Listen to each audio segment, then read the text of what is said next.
இன்னைக்கு வந்து தீண்டாமை அப்படின்றது வந்து மாடர்னா மாறி இருக்கு, நவீனமா மாறி இருக்கு. குறிப்பா வந்து 2 தனித்தனி கிளாஸ்ல குடிச்சிட்டு இருந்த தீண்டாமை வந்து இன்னைக்கு ஒரு பேப்பர் கப்பா மாறி இருக்கு. பேப்பர் கப்பில் குடிச்சிட்டு நீங்க தூக்கி போட்டுடலாம், அது யாரும் கழுவணும்னு கிடையாது, இன்னொருத்தர் குடிக்கணும்னு அவசியமே இல்லை. அப்போ அதுல வந்து தீண்டாமை ஒழிஞ்சிச்சானா ஒழியல, அது இன்னொரு மாடர்னான ஒரு ஏரியாவுக்கு வந்து போயிருக்கு. அப்போ இது என்னன்னா நமக்குள்ள இருக்கிற இப்ப நம்ம இருக்கிற அந்த இன்இக்வாலிட்டி வந்து இதுல சில பேரை பத்தி யோசிக்கிறாங்க. இதுல நான் பேசுறது வந்து சில பேர் தப்புன்னு சொல்லலாம், சிலது வந்து இது கரெக்ட்னு சொல்லலாம், இல்ல நீங்க இப்படி பேசக்கூடாதுன்னு சொல்லலாம், இந்த லாங்குவேஜ்ல தான் நீங்க பேசணும்னு சொல்லலாம். ஆனா அதை பத்திலாம் எனக்கு கவலையே கிடையாது. எனக்கு இந்த ஸ்பேஸ்ல நான் பேசணும், அதுக்கான வாய்ப்பை நான் உருவாக்கி இருக்கிறேன். அந்த ஸ்பேஸை நான் பேசிதான் ஆவேன். இதனால சில பேருடைய மனக்குமுறல் இல்ல மனக்கவலைகள் பத்தியோ இல்ல மன கஷ்டங்களை பத்தியோ எனக்கு எந்த கவலையுமே கிடையாது. ஆனா இதனால மன மாற்றம் உண்டாவதில்ல, ஒரு மாற்றம் உண்டாவதில்லை, அதை பத்தி தான் என்னுடைய பெரிய ஒரு கவலையா இருக்கு. அந்த மாற்றத்தை முன்னோக்கிய இந்த மாதிரியான வேலை திட்டங்கள், இப்ப நான் எனக்கான டூல்ல நான் பேசுற மாதிரி ஒவ்வொருத்தரும் ஒரு டூல்ல பேசுறாங்க. இப்ப மாதிரி ஒரு டூல்ல பேசுற மாதிரி, கவிஞர்கள் பாடல் இப்போ வந்து அறிவு வந்து ஒரு டூல்ல பேசுற மாதிரி, இந்த மாதிரி எக்கச்சக்கமா இது இன்னைக்கு வந்து ஒரு எக்ஸ்பெண்ட் ஆயிருக்கு.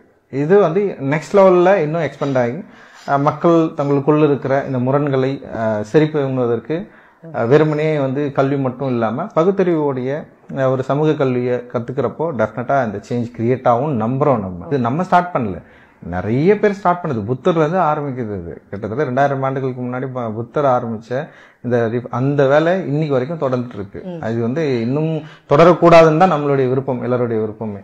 அவங்களுக்கு ஒரு டூல் கிடைக்குது, அந்த டூல் வழியா அவங்க வந்து பேசுறாங்க, அவங்க வந்து அதை எக்ஸ்பிரஸ் பண்றாங்க.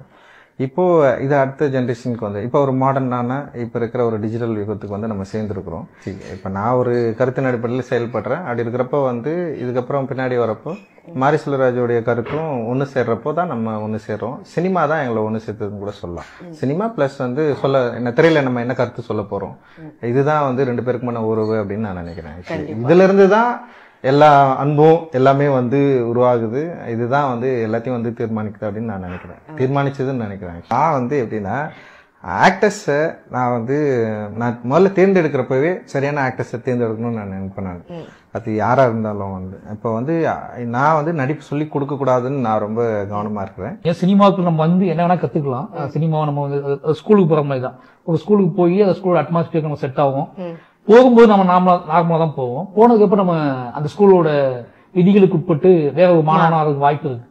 அப்படிதான் நான் சினிமாவோட கனெக்ட் ஆகி இருக்கிறதுக்கு, சினிமாவை தொடர்ந்து பார்ப்பதற்கு, சினிமா மேல ஆர்வத்தை வருவதற்கு வந்து எனக்கு வந்து விஜய் சார், ரஜினி சார் இவங்களோட படங்கள் தான். அப்போ அதை பார்த்து தான் நீங்க கனவு காண முடியும், அதை பத்தி யோசிக்க முடியும், அதை தேடி போக முடியும்.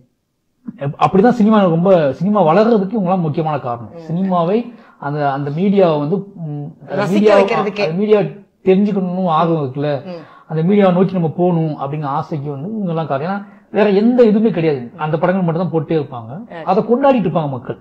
குறியீடுன்னு அது சொல்றாங்க வெளியே, நம்ம லைஃபா இருக்கும்போது இருக்குது, நம்ம ஷூட் பண்ண இடத்துல அது இருக்கு. நம்ம சம்பந்தப்பட்ட கதையை ஷூட் பண்ணும்போது, அந்த லேண்ட்ஸ்கேப், அந்த வாழ்க்கை முறையில ஷூட் பண்ணும்போது அது பின்னாடி இருக்கு. அது புதுசா பாக்குறவங்களுக்கு அது குறியீடா தெரியுது. இப்ப பிளான் பண்ணி குறியீடு வைக்கணும் அப்படின்னு அப்படிலாம் பிளான்லாம் கிடையாது.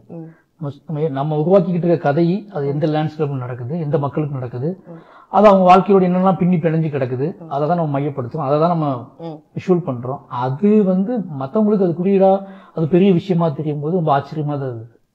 அவ்வளவு பெருசா இல்ல, அவங்க நமக்கு என்ன நம்ம கதையை என்ன எப்படி சொல்ல வரணும்னு இருக்குல்ல, நமக்கு இவ்வளவு யோசிக்கல. பட் இந்த கதையை இப்படிதான் சொல்லணும்னு நமக்கு தெரியும். அது மத்தவங்களுக்கு எல்லாமே அதிர்ச்சியாவும் புதுசா இருந்தா ஒண்ணு செஞ்சது. நமக்கு நம்ம எப்படி பிரசன்ட் பண்ணணும், இதை எப்படி போய் சேர்க்கணும், இது எப்படி சொன்னா நல்லா இருக்கும் அப்படின்னு நமக்கு அந்த பாட்டு எழுதும் போது, அந்த பாட்டை ஷூட் பண்ணும் போது, அல்ல அந்த பாட்டுக்கான காரணம், இதெல்லாம் தான் பிக்ஸ் பண்ண போகுது. திட்டமிட்டு பண்றது இல்லை. இது வந்து கரெக்டா கொண்டு போய் சேர்க்கணும், இதோட எமோஷனல் கொஞ்சம் கூட மிஸ் ஆயிடக்கூடாது, இது என்னவா இதை உருவாக்கணுமோ அந்த எமோஷனல் அப்படியே போய் சேரணும் அப்படின்னா நம்ம அதுக்கு பிளான் பண்ணுவோம், அதுக்கு யோசிப்போம். அதுவும் கிரியேட்டரா யோசிக்கிறது தான். சினிமாவை தாண்டி மனுஷங்க தான் மனிதர்கள் மீது அன்பு காட்டுறது. ஏன்னா இங்க இன்னைக்கு வந்து என்ன சொல்றது, அதை அண்டர்ஸ்டாண்ட் பண்றதுதான் இன்னைக்கு ஒரு பெரிய சிக்கலாவே இருக்கு. மனுஷனை ஈக்குவலா நினைக்கிறது, மனுஷன் அவனை வேறுபடுத்தி காட்டுறது, அந்த விஷயத்துல இருந்து விலகி நம்ம வந்து எப்படி நம்ம அவங்களை அண்டர்ஸ்டாண்ட் பண்ண போறோம், இதுதான் மெயின் எனக்கு.